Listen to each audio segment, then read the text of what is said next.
All right, good evening, everybody, and welcome to Free. I'm Ryan. I'm the pastor here at Free. I'm so glad you're with us on another Saturday night. If you're new with us, stick around. We're glad you're here. You're not here by accident. We are, we got more music going in the background. There we go. We are a community for addicts, loved ones of addicts, and spiritual refugees, and we call this place Free because all the things that set us free, grace, compassion, love, forgiveness, these are the things that are so freely given by God. So we, this place, this community, these people here in the house, and you all watching, we're free. Free. Yeah, it's good news. Okay, a couple things you need to know about, though. I know you saw in the intro video, if you came on early, the coat drive is still going on. Diaper drive still happening for the rest of the month of October. But I need to tell you all about next week. Because next Saturday is Halloween. Halloween is next Saturday. So as we were talking with some of the leaders here at Free, we said, you know what? Some of y'all are going to be out trick-or-treating. You're going to be in small gatherings or with friends or family, whatever it is. And so we're not going to do a live 7 p.m. Mountain Time service, but we are going to have a service. We're just going to pre-record it this week, and we'll throw it out on the Free Facebook page and YouTube at noon on Saturday. So if you're sitting around waiting for it to get dark so you can eat all your chocolate and candy and get all unhealthy with things, well, you can tune in at noon. We'll be on it. Won't be live. It'll be pre-recorded. But I hope you join us.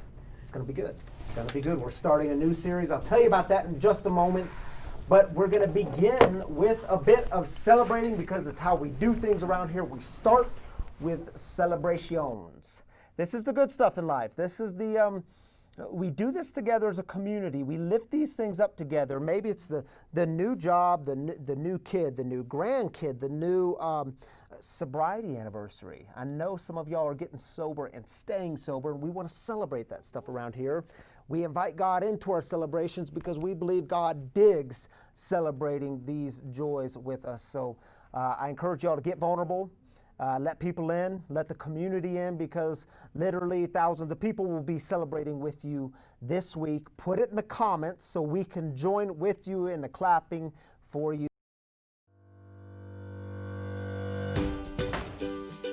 And put your joys, your celebrations in the comments, and we'll come back together. All right.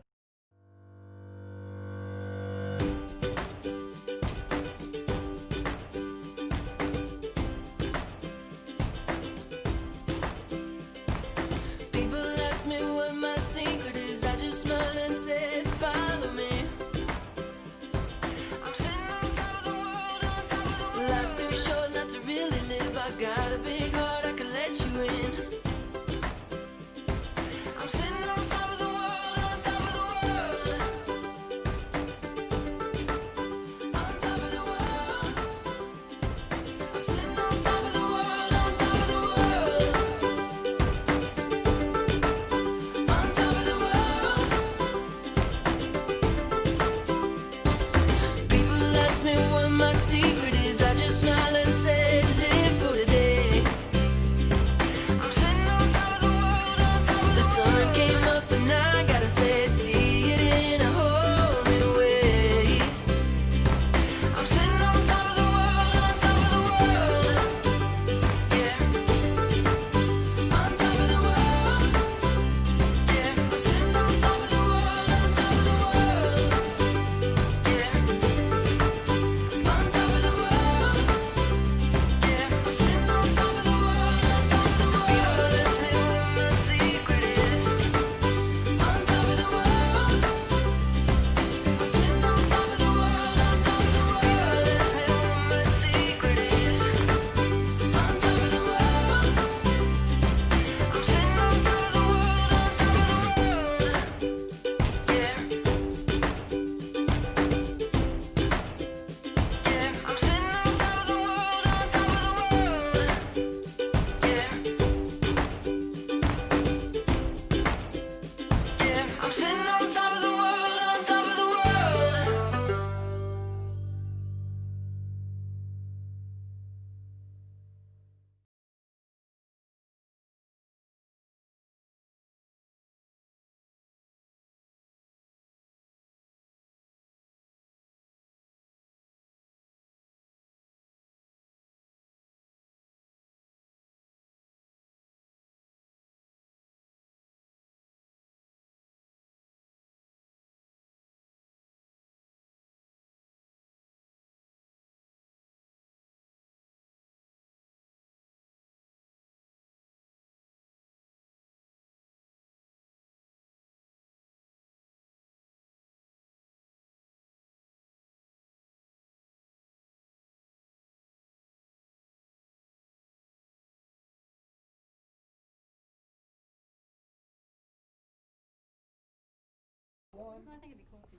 All right.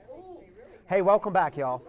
So this this good news happened while we were away, while we were celebrating. Derek is sitting next to me.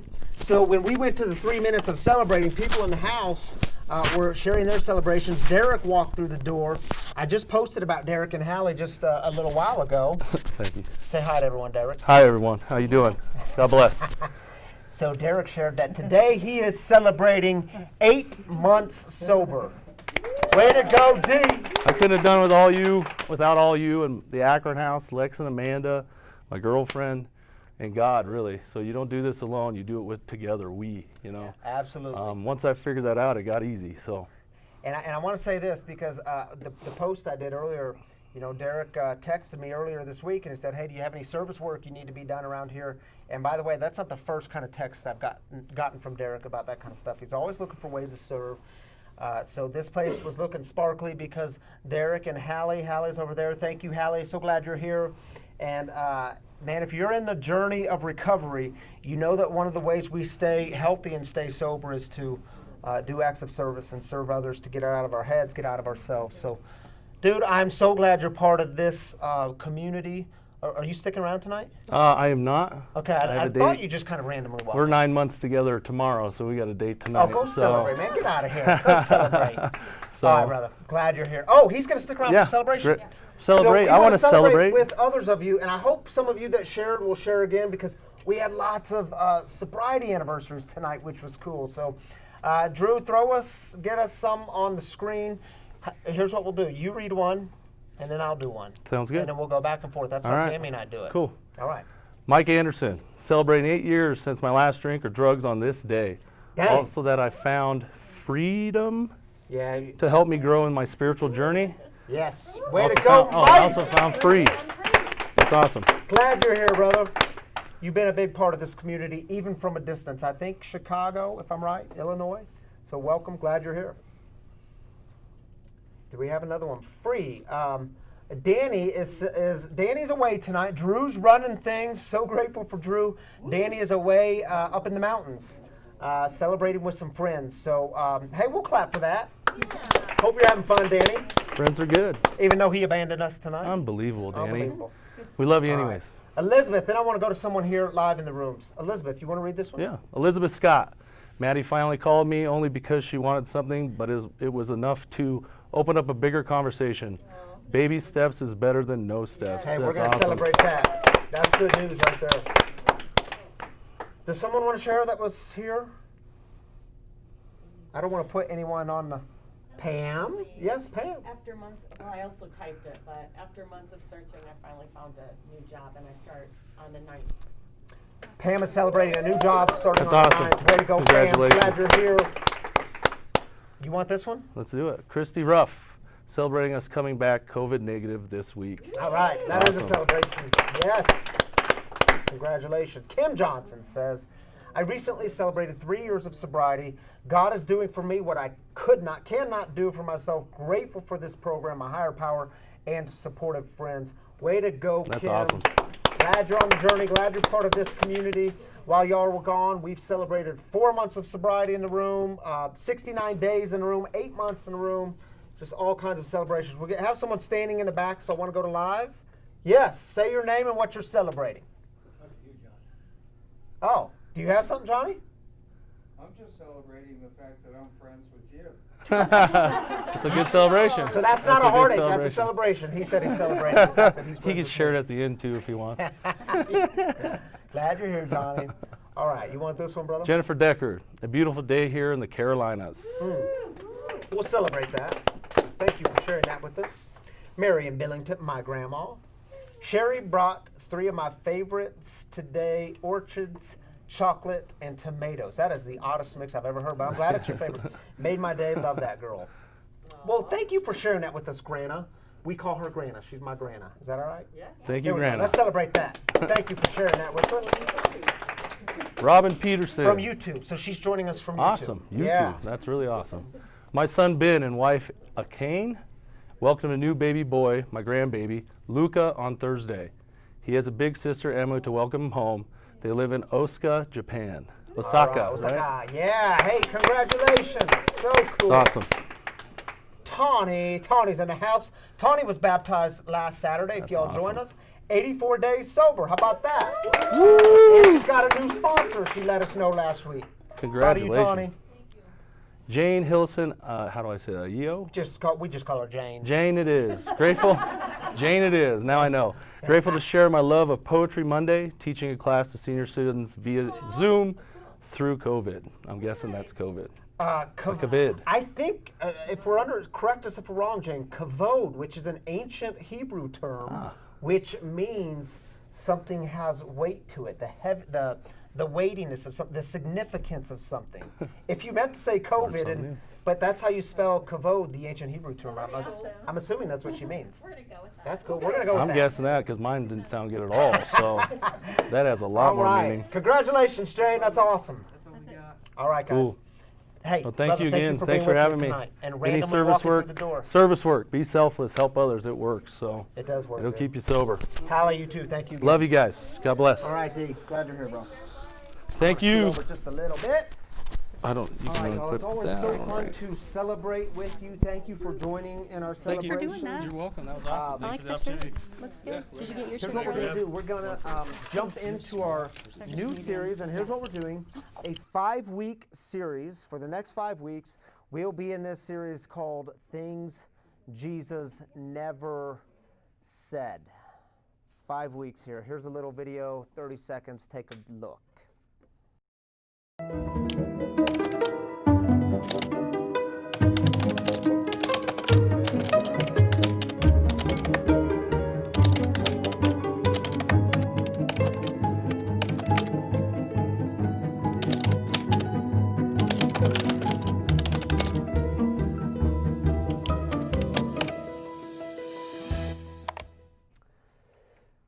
All right, y'all. Now, some of y'all know that there are lots of lines and phrases that get thrown around culturally, and people will say things and they'll say, yeah, like Jesus says, or like the Bible says. But the problem is, Jesus never said those things. It's nowhere in the scriptures. But people say them so commonly, when we hear these things so frequently, we just assume this is the way it is, and that if you look hard enough, it must be in there somewhere. And even if it's not a particular line or phrase, it can sometimes just be a bigger idea. And the same thing happens. People say, well, yeah, like Jesus says, or like the Bible says. And they'll go on explaining this idea to you, thinking it's profound. And again, you've heard it so commonly and frequently, you think it's actually in there because that's just the way it is. But the problem is it's nowhere in the scriptures. Jesus never said this. It never came out of his mouth. But we've heard it so many times. So we're going to spend the next 5 weeks addressing things Jesus never said. And here's what I figured out when we started planning this series. We could actually stay in this series every single week for the next several years. There would be plenty of content, but we had to cut it off somewhere. So we're just doing 5 weeks. How's that? So to kick things off on a bit of a lighter note, let's look at some images, some memes, things Jesus never said. Did y'all know? Jesus never said, love your neighbor, as long as they're the same race, religion, and not gay. Yeah, Jesus never said that, right? Jesus said, love your neighbor, period. And if you were here a few weeks ago now, we talked about that, right? Who's your neighbor? Everyone is your neighbor, even those people that ruffle your feathers the most. Everyone is your neighbor, even them. Did you know Jesus never said, I have come to give you life? Jesus did say that part, John 10:10. I have come to give you life, but he didn't say this part, and a Bentley, and a big house, and whatever else that prosperity preacher promised. And y'all, I say this, Drew, keep it up just for 1 second. I say this because how did we ever buy into that? How did we ever buy into the idea that a life with God, a life of following God, would somehow promise you all kinds of material possessions? And it would be really easy to sit here and say to y'all, listen, if you get a handkerchief, this happened to me when I was a teenager, if you get a handkerchief and put it under your pillow, pray real hard, and then you wake up tomorrow morning and you send Free Spiritual Community a $10,000 check, well then God's going to turn around and bless you, and your bank account is going to grow exponentially. All you got to do is give. Y'all, that's not the way it works. That's called spiritual manipulation to get what we want out of the deal. And I don't know about y'all, but I don't think God is into being manipulated. Did y'all know? Jesus never said, this is your best life now. Live your dreams, unleash your full potential, do whatever it takes to make yourself happy. Besides, you built this. Yes, some of us, we live that way, don't we? We think we got to do whatever it takes to make us happy because this is the only life we have and we're going to live our full potential, even if we have to step on people. No, Jesus never said that. Jesus talked about loving others, looking out for the interest of others. And by the way, when you stop and look around at your successes, be very careful. Because how many times have you heard people say, well, I built this. I built this. Seriously? Have you left out God? Have you left out God's grace in your life? You built this? Be very careful the ways in which you treat your successes. Now, the phrase I want to focus on tonight, it is, I think, by far the most common one we've heard, It's the one that gets thrown around most often, and you'll hear it attributed to Jesus or God, or you'll hear that it's said in the Bible, God will never give you more than you can handle. Yeah. How many of y'all have heard these words? How many of y'all have heard these words said to you during a time when you were going through tremendous amounts of suffering? Yeah, we have some hands going up. How many of y'all have said these words to someone who was going through a tremendous amount of suffering? And I get it. We hear it so commonly, we say, well, surely Jesus said this somewhere. Because usually when people say this, it's, well, yeah, like Jesus said. Or like it says in the Bible. And here's the thing, it's not in the Bible. It's not in the scriptures. Jesus never said this. And I know some of y'all are thrown off by this. You're like, seriously? You're getting out your phone, you're going to Google it. And believe me, I Googled it. Bible verses says God will never give you more than you can handle. Go ahead and Google it. I'll give you a minute. It's not in there. In fact, is Tammy here? There's Tammy.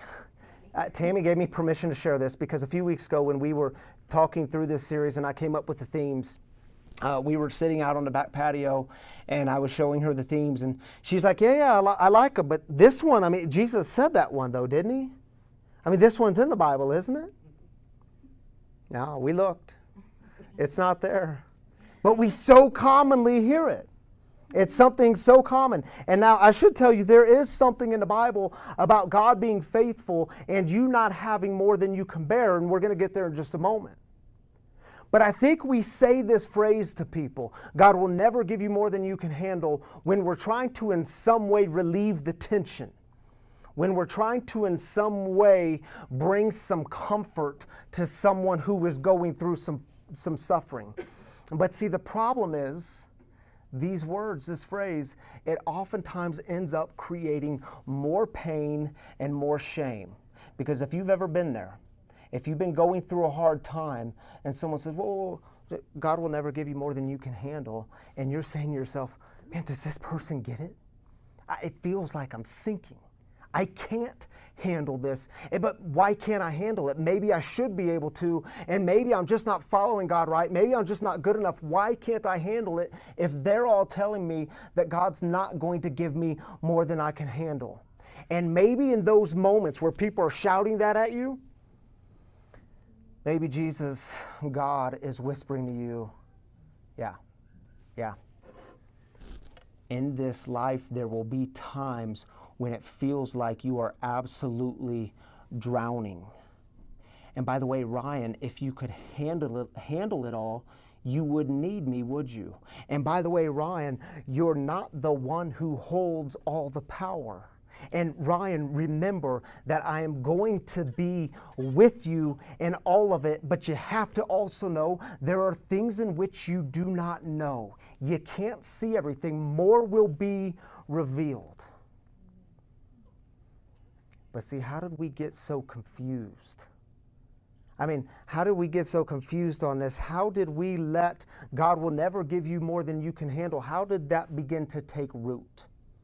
Now, in order to address this question, we have to go back nearly 2,000 years to this little church in this town called Corinth.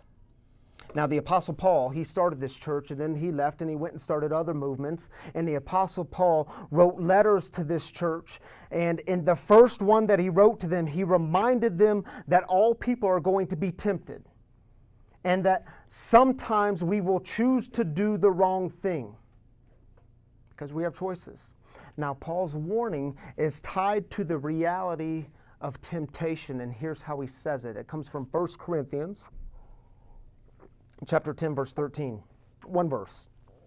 No temptation has ever overtaken you that isn't common for people. And God is faithful. He will not let you be tempted beyond what you can bear. You see how we can get confused, right? He will not let you be tempted beyond what you can bear. But when you are tempted, He will also provide a way out so that you can endure it. In other words, when we're facing temptation, and for those of you in recovery, for those of you especially new in recovery, I know we have some in this room, many of you watching. If you're new in recovery, think about those days when you've been tempted. Even if you have long-term sobriety, think back to early days and think about the days when you were tempted.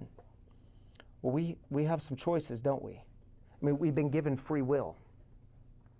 You can choose to go to that meeting, or you can stay home, lay on the couch. You can choose to get a sponsor and work through the hard stuff going on in the interiors, or you can keep trying to do it on your own. How's that working? See, we have choices. We can make choices, and no matter whatever choice you make, God is going to be with you, providing a way out of the chaos if we want to take it. But we have to get real clear on this one here, especially on this 1 Corinthians passage, because the Apostle Paul was talking about temptation, not suffering.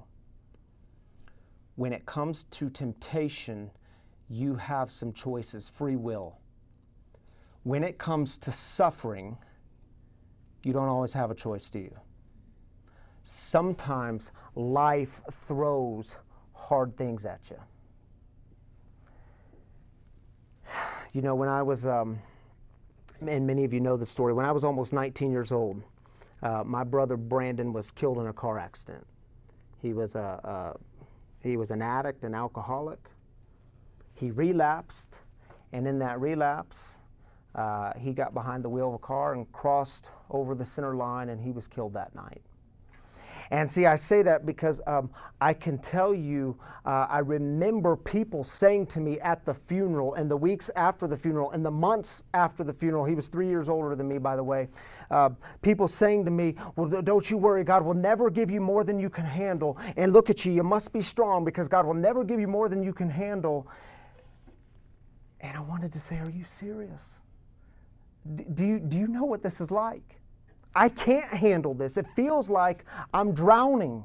My heart has been shattered into a million pieces, and I was so confused. My life was falling apart. I thought, how could this God who gave us these promises that I thought I was clinging on to, how could this God abandon us like this? This God is false. This God isn't real. The only thing, things were so loud around me for many, many years, the only thing I could find to quiet my mind was booze. And it was my Christian friends, the church, telling me, yeah, God will never give you more than you can handle. Well, I couldn't handle it. And see, I think in moments like this, God was like, yeah, I know, man. Yeah, I know you couldn't handle it. Because at some point you're going to see how much you need me and how much you need other people to journey with, and that you can't do this thing alone. You know, I posted about this yesterday on social media. My first tattoo, a big tattoo on my back. I was 18 years old. It was 3 days after my 18th birthday. My first tattoo is a big Jesus fish, and the scripture reference below it, John 16:33. 3 days after I turned 18, got in the car, drove down to Springfield, Missouri to meet my sister, and me and sis got our first tattoos together. And we were happy about this. And I'll give you a little backstory to John 16:33. And I didn't realize, honest y'all, I did not realize the significance of this until yesterday afternoon. The backstory to John 16, and I'll keep it really short. Jesus is talking with his best friends, his disciples, the ones he's been journeying with for the last 3 years. And he's getting ready to depart this place. And he's explaining this to him, like, listen, y'all, I'm going to be leaving soon. I've been a bit of a rebel in the Roman Empire, the most powerful empire the world has ever seen. It stretched all the way from England to India. And he's caused a bit of a disruption. And he knows what happens if you disrupt the powerful empire. Well, you get put in the middle of the city and you hang on a Roman execution stake, which is now known as a cross. He knew where he was headed. And when he's telling them this, he's also reminding them that, listen, y'all, don't forget what I have taught you. Don't forget to love one another. It's the most important thing you can do. In fact, he says, I now give you a new commandment, to love one another. By the way, is it any wonder that one of his final acts on his way out was what? Washing the feet of his friends, his followers, his disciples. And he's telling them this, and he says, hey guys, you also need to know things are going to be hard. Like life is going to throw some hard things at you. And then he starts to pray for his friends. He prays over his friends. But right before he prays, he ends his kind of speech, his discourse, with 16:33, chapter 16, verse 33, which reads, let's put it on the screen for him. We don't have it? Nope. Okay, I'm just going to read it to y'all. John 16:33, you can look it up later. I have told you these things so that in me you may have peace. In this world you will have trouble, but take heart. I have overcome the world. Y'all, I got this tattooed on my back. Being a young, dumb 18-year-old, not really knowing what it meant. I just thought it was kind of a cool verse. 10 months later, my life was turned upside down. 10 months later, my brother was killed in a car accident. I did not know how badly I would need this, and here it is, permanently etched into my back. Being so broken. Going on to live a life in addiction, battling the disease of alcoholism actively for the next 10 years, and being so disappointed in a God that I had given my life to and not knowing where this God was. And see, what I now know is there is story after story in the scriptures of the God who is with us. The God who is with us in the most difficult times, that God does not abandon us. Think of the most popular psalm, Psalm 23. The psalmist says, when I walk through the darkest valley, I don't fear evil because you are with me.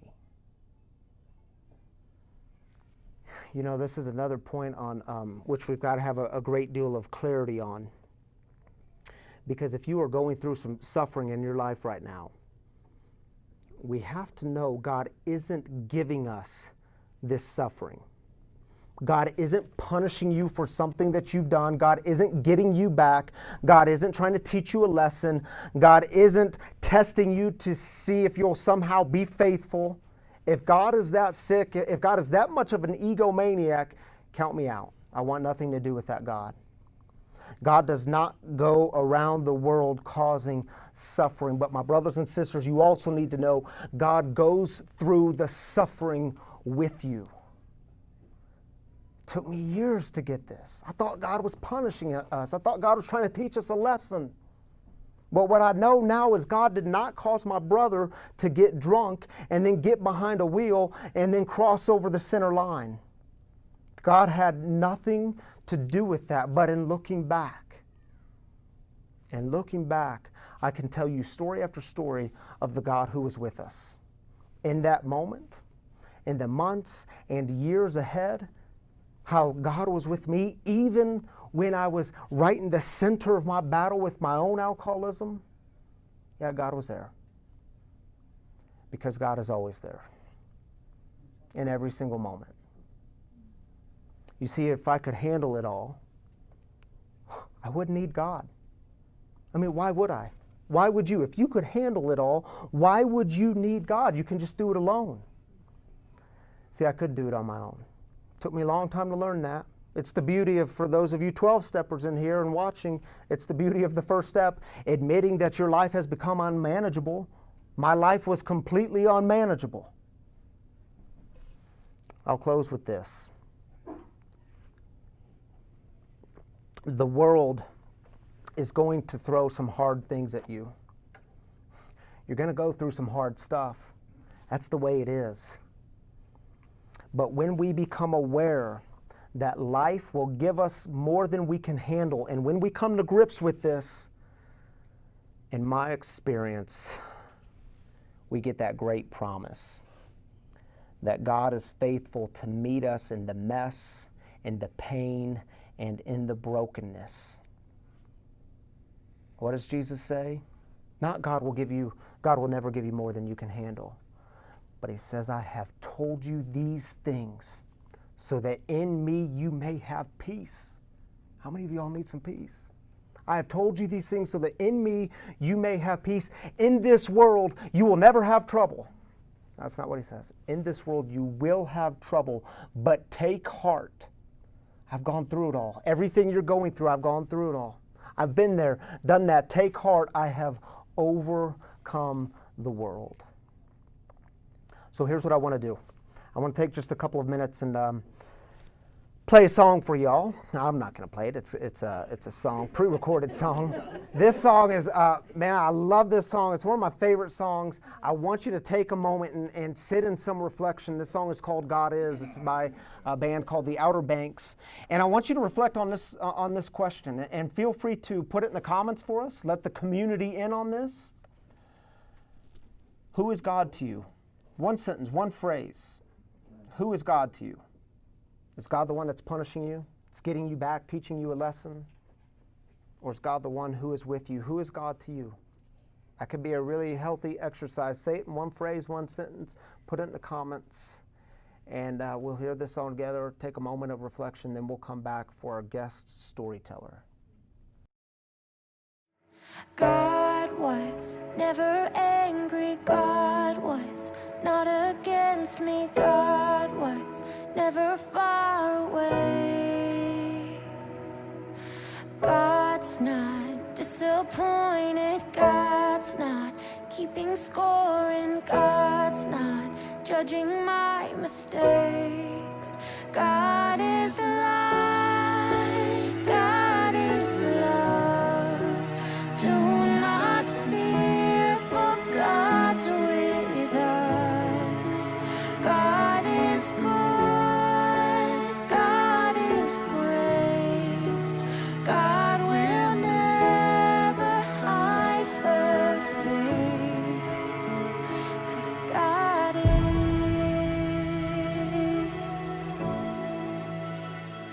God is.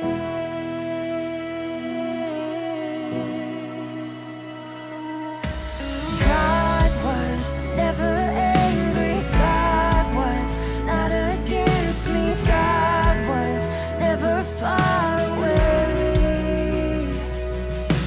God's not disappointed, God's not keeping score, and God's not judging my mistakes.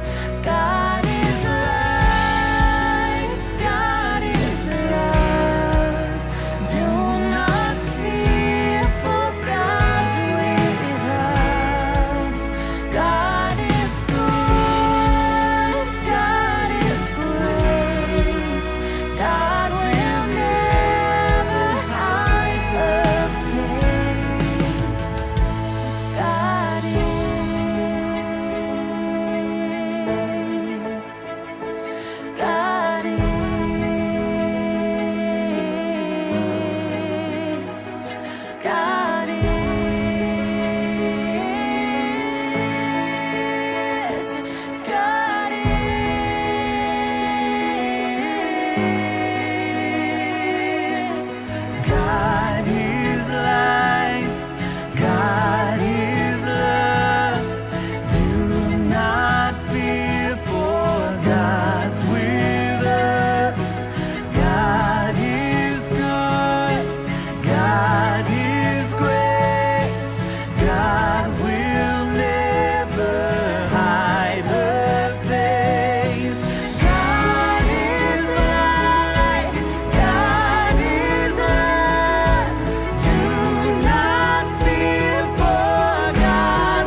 All right, welcome back, everybody. Hope you had a moment to reflect. Hope you enjoyed that song, by the way. It's called God Is by the Outer Banks.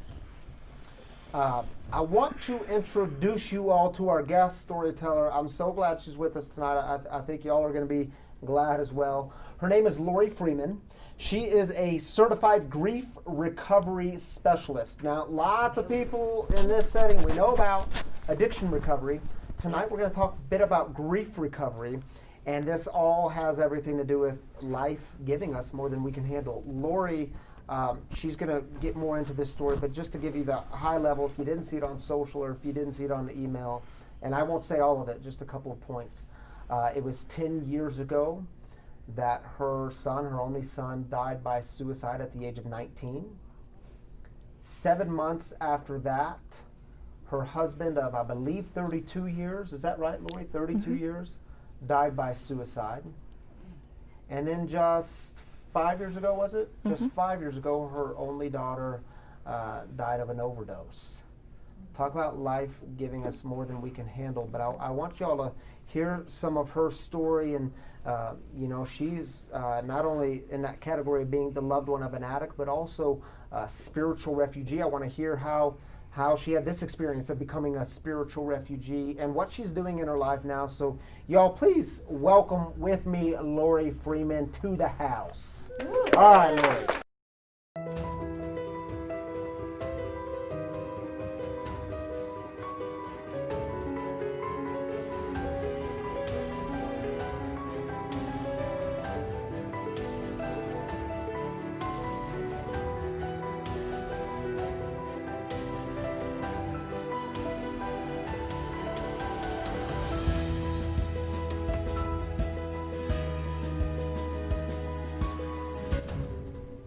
All right, y'all, we have Lori with us this evening. Welcome, Lori. I'm glad you're here. Thank you for having me. You know, I just, and I know you heard because you were just sitting off to the side, but I gave our people, our community, just kind of a high level of some of the things you've been through recent, and recent I mean in the last 10 years. But I want to jump into it. You can give us some of the story along the way, but I would love for people to hear, I would love to hear the darkest moment. What was the darkest moment and all the pain, all the chaos? The darkest moment for me was the night my husband died. My daughter had just moved the day before to Nebraska to be near her sons. She had been in rehab, and her husband took the boys and moved back with his parents and filed for a divorce. So she went through rehab and was doing all the meetings and everything, but she needed to be with her boys. So on a Saturday, she moved and went to Nebraska, and on Sunday, my husband killed himself. So I was alone. I didn't have anybody, family around in order to help me get through it all. I mean, she did come back, but those first 24 hours were the worst I've ever experienced. So when you say alone, help us understand what does that, because there may be people listening tonight that feel completely alone, that feel like in a state of despair. And I think there is no other way to move forward. There is no way to go on. What does that, describe that feeling, the feeling of loneliness, that kind of loneliness? It felt like there was no one around me, even though there were.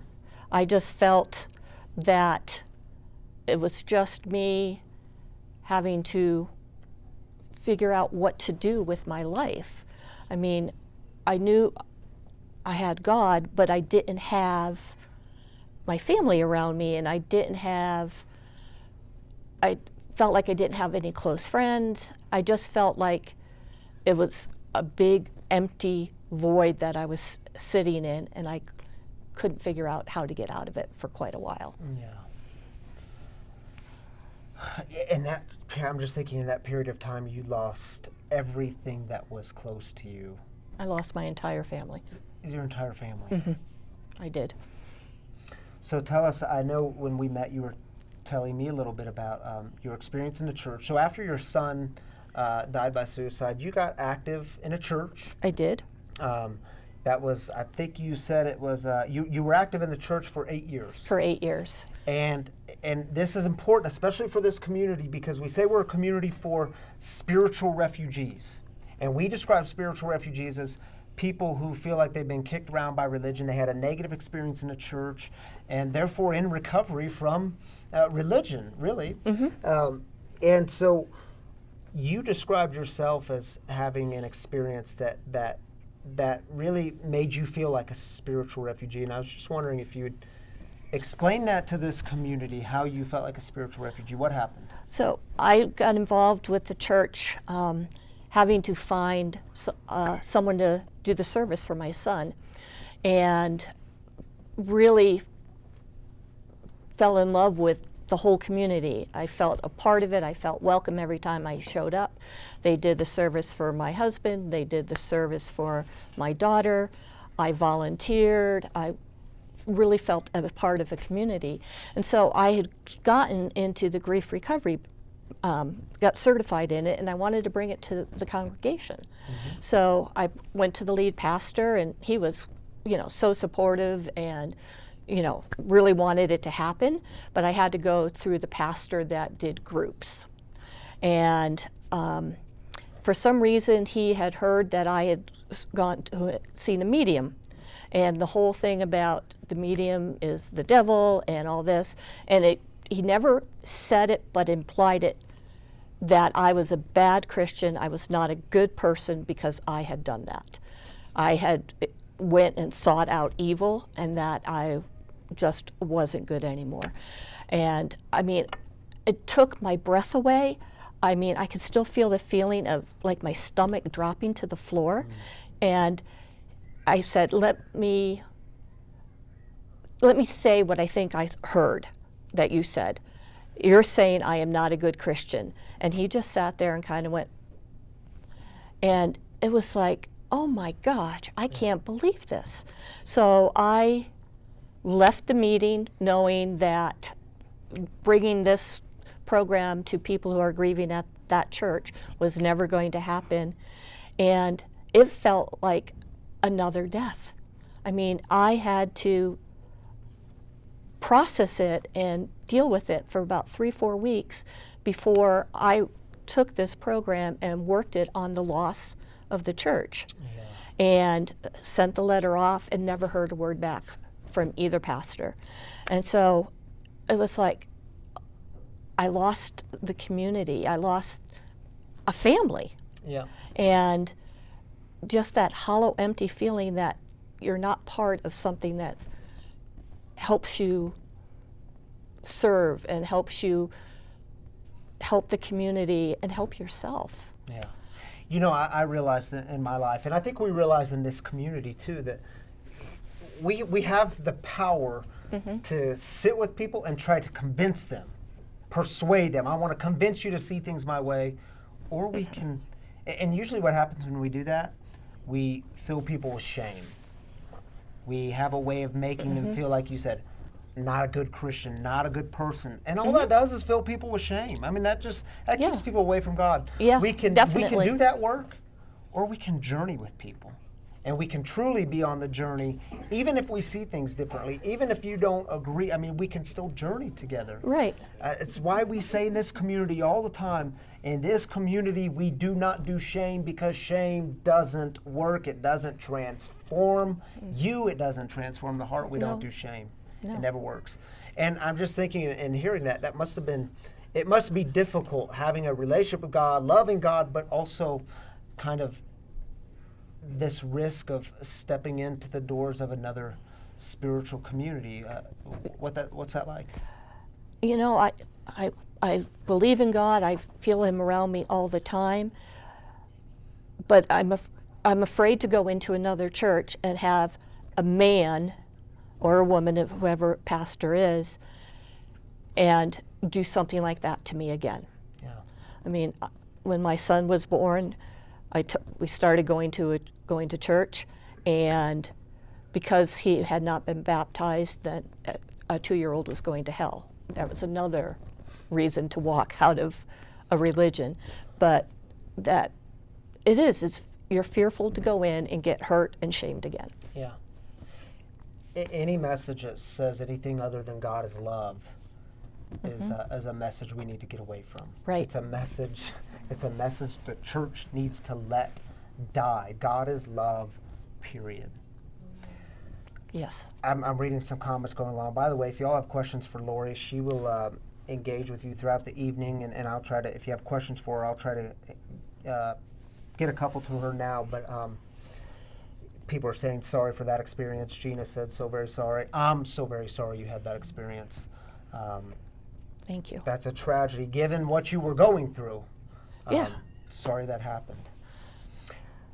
But Lori is still here, still breathing, still alive, still walking with God, still journeying with people, and she's actually doing some really incredible work in the world. So I want people to hear, just briefly, what is grief recovery? I don't know that it's a term everyone's familiar with. What is grief recovery? What are you doing in the world? How can people connect with you? So a lot of people believe that you can't recover from grief. It's going to be with you for the rest of your life. Well, you can have sad feelings now and then, but you don't have to be stuck in grief for the rest of your life. So I'm a certified grief recovery specialist and I teach the grief recovery method. And it's an evidence-based educational program that gives you the skills to walk through your grief, to recognize what you might need to forgive, to apologize for, to say, and it teaches you how to communicate and deliver all those thoughts and feelings that are in your head that you need to get out so that you can go on and have a happy life.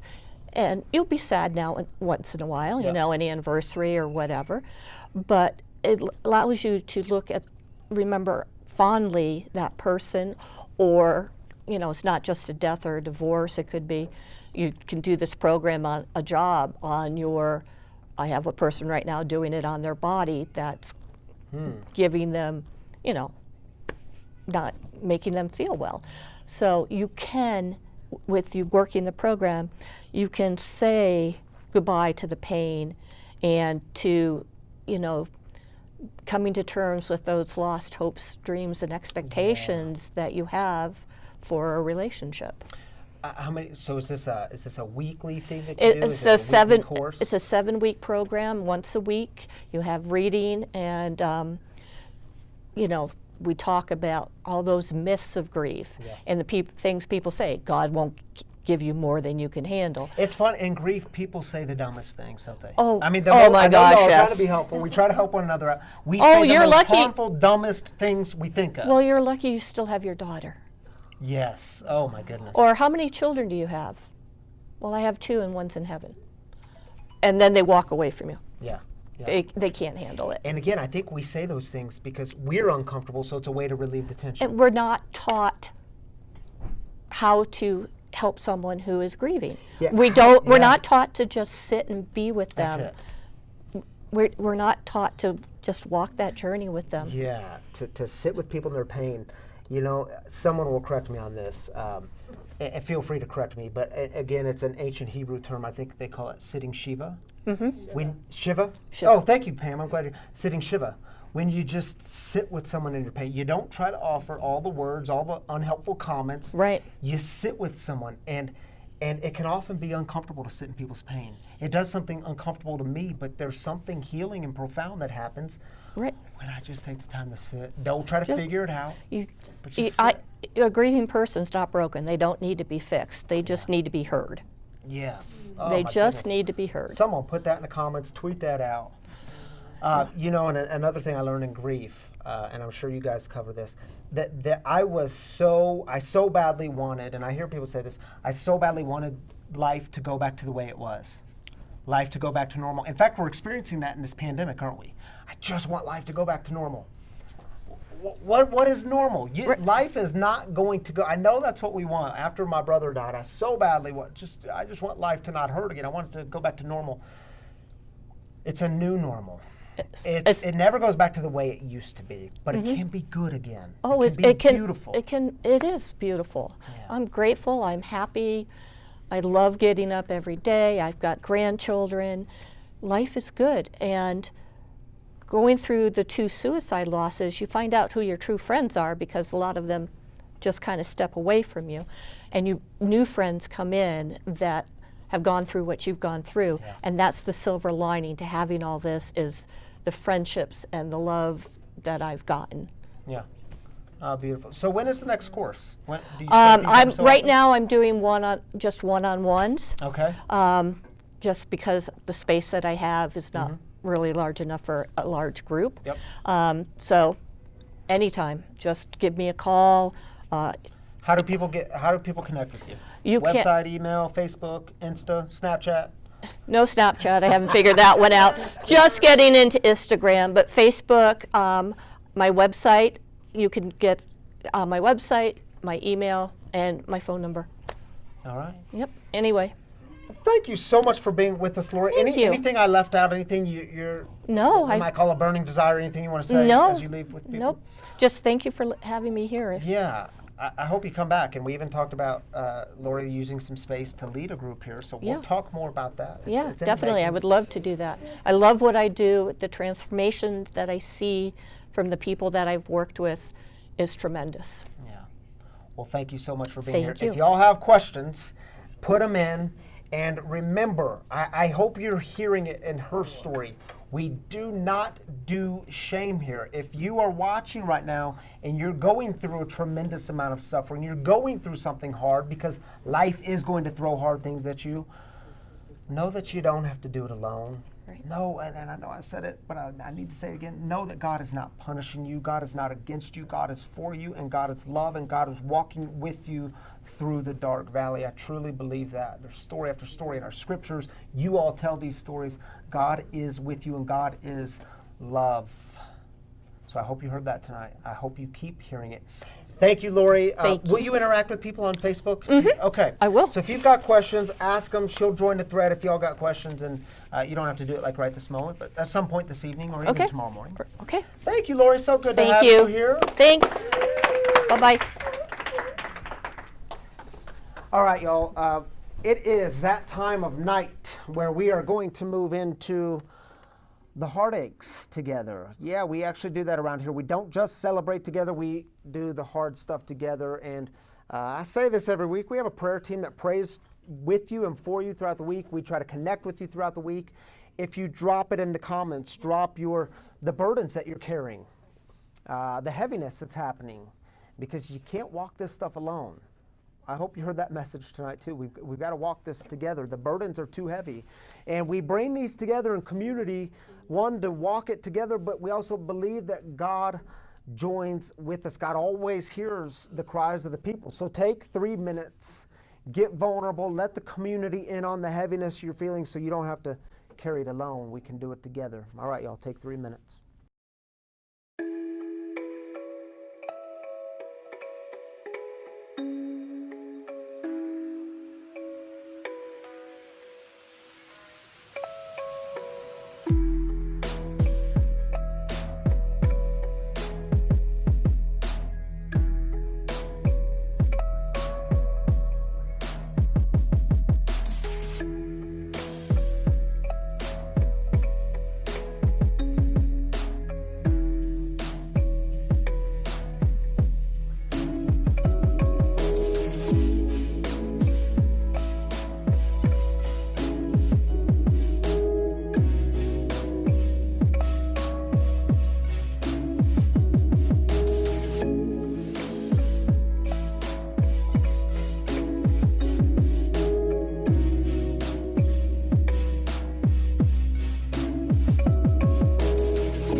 coffee. All right, welcome back, Masks. y'all. I was refilling my cup. Actually, with just hot water. I told Tammy Yes. not to let me drink coffee past 6 o'clock tonight, so I switched over to the decaf, and we're out of decaf, by the way, in the back. That's So a good sign. Just did hot water. Just did hot water. Everybody's drinking decaf tonight. Because I want to sleep tonight, y'all. We got a snowstorm rolling in this evening. We're under a winter weather warning now. Warnings. I think they're saying 6 to 12 inches, if I'm not mistaken. So you local folk, be careful out there. All right, shall we celebrate together? No, Heartaches. heartaches. Yeah. Jiminy. All right, let's do some heartaches together. Let's do it. You gonna start? Sure. From Pam, please pray for my son Sam. He's in Boulder County Jail. His court date is 10/27. We are hoping for probation. All right, Pam. Okay. Prayers for you, prayers for Sam. MJ. MJ said, prayers for a friend whose father passed away today, that she and her family will feel the love shared with them. MJ, thank you for sharing that with us. Prayers for this family, prayers for this friend of yours. Absolutely. Sorry, MJ. Yeah. And you know what? MJ is so supportive of Free and everything we Yeah, do. I know. We just love you to pieces, do. MJ. So thanks for staying connected. Thanks for sharing your heartaches. it's We love always seeing good to you see you. here. From David, prayers for the fires and the devastation we are experiencing. Man, there are some fires. Yeah, can I say a word about that? Yeah. Thank you, David, for lifting that up. And, you know, I know they're everywhere, and so different towns are affected. Estes Park Yeah. has been evacuated. I think all of Estes, but one of my dear colleagues, Ann Lance, her congregation, she's the pastor of the United Methodist Church up in Estes Park. So she sent out a prayer request to let their congregation know that we were praying with them. So I want to add that congregation and all of Estes Park to our prayers this week. Reverend Ann Lance, if you're listening tonight, or if you see this, know that we are holding you and your people in prayer, and so many people affected by these fires. It is just crazy. Gosh. It's now that fire, I forget the name of it, but it's the second largest fire. What is it? Cameron Peak. Cameron Peak was the first it's- biggest. It was a few weeks ago. Troublesome. East Troublesome Fire is happening right now. It's the second largest one in Colorado history. So the two largest ones have happened just in the past few weeks. So prayers, man. Our state is Man. on fire. The snow will help, but Snows help, yeah. Yep, we need it. Cold weather and snow is on the way. Thank you, David. yeah. Good to see you on here, David. From our friend Kavita, Richard lost his dad in a motorcycle accident this week. Sad for him. Much love to him and his family. Gosh, sorry to hear that, Kavita. Yeah, prayers I for don't know where you Richard. moved to. Those lights are really bright know. and in my It's hard way to see tonight. people. Yeah. Sorry, Kavita. Jane. Hi, Jane. Praying for our fellow Coloradans during during these horrific fires. I know that pain firsthand, and it is very difficult. And the animals and our planet. Yep. Yeah. Thank you for that, Jane. And she's joining us on YouTube tonight. Welcome, Jane. But it affects more than just the people in the way of the fire. It affects, like you said, the animals, the planet. I mean, there's All of it. there's lots happening with the planet right now. That's affecting a lot of things. So thank you for lifting that up, Jane. Yep. Prayers for everything that's involved. And thanks for joining us on YouTube, Jane. I was looking for your comment on the back end and I couldn't find it, and then I found out it was because you were on YouTube. So There you it's go. great to have you joining us. From Gina Oatley, praying for all of our kids' mental health in the pandemic. Talk about grief and loss. Yeah. I think we get that, and we have 4 kids of our own, 2 in school, 1 in preschool, and 1 that's 1. But totally hear that and see that, and they're going through a lot of different feelings and emotions. So absolutely. You know, and experts talk about, Brene Brown has talked about this, the 6-month wall. I forget the technical term for it, but you're good. And I was telling that to a group of people this week, like, man, I was good, like May, June, July. And then like August and September hit, and I don't know how many of y'all hit this, you hit a wall and you get a case of, I won't say that word on camera, but the effets. And it just, if you've hit that wall, just know you're not alone. Thank you, Gina, for lifting up all those, praying for the kids and mental health and the pandemic. Yes, talk about grief and loss. It is grief and loss. Are we still on, Drew? I don't know. Hold We'll on. wait for it. Hey, if y'all can hear us, drop us a comment. We might have just had a technical difficulty. There you go. Are we back? Not yet. Well, no. Yeah, you're back. Okay. Well, sorry guys, I don't know where I cut out, but if you hit the 6-month wall during this pandemic, no, you're not alone. Should we stop there, Drew? Yeah, we With comment, just because we can't see them. Hey, y'all, I know there's more comments on there. We just had a bit of a technical difficulty. Things went out on our end. So keep your comments coming. We're going to pray for y'all this week. We want to shoot you an encouraging text. We want to be with you. So keep them coming. We love y'all, and we're in this together. Drew, you tell me, can we keep going with a moment of giving? Oh yeah, absolutely. Okay. We're still live. I'm gonna scoot out. Okay. Tammy's going to scoot out. Sorry for the technical difficulty. It happens. But glad y'all are still here. Hey, listen, speaking of doing it together and being in it together, you all know I mention it every week, and I'm going to mention it every week.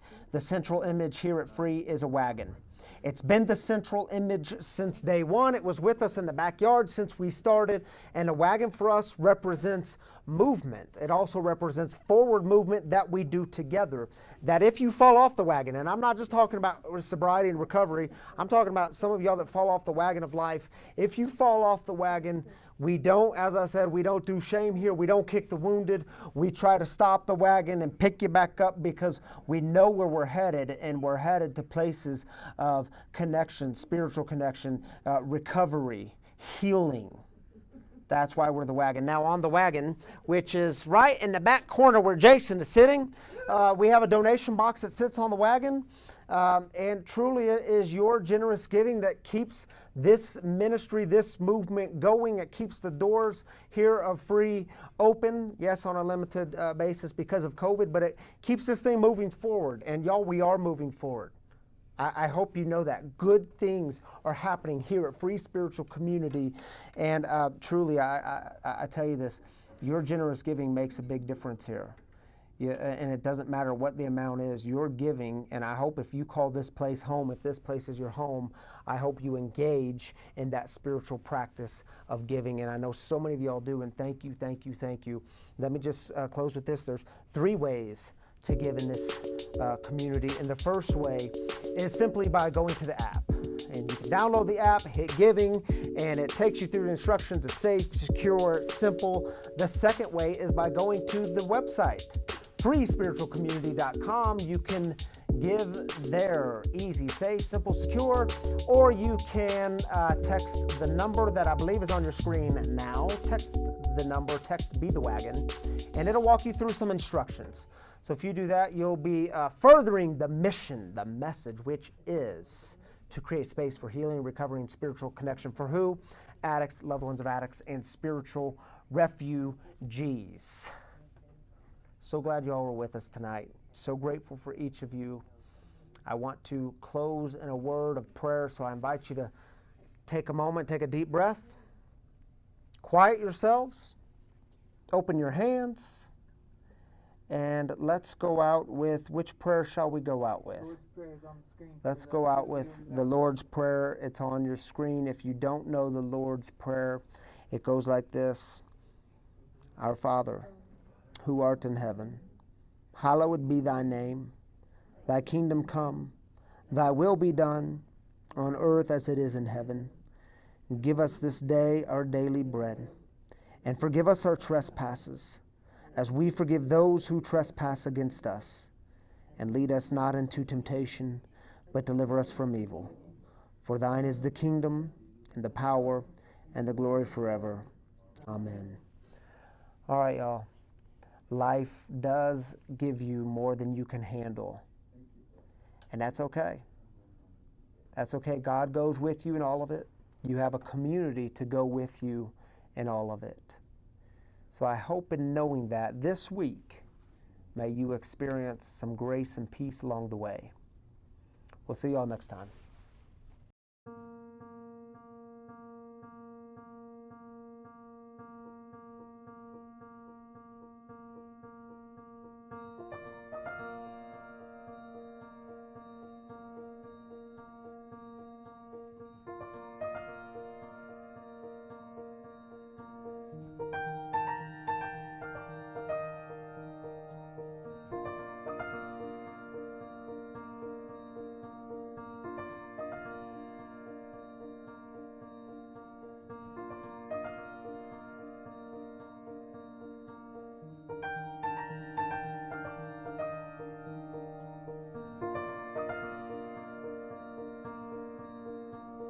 you.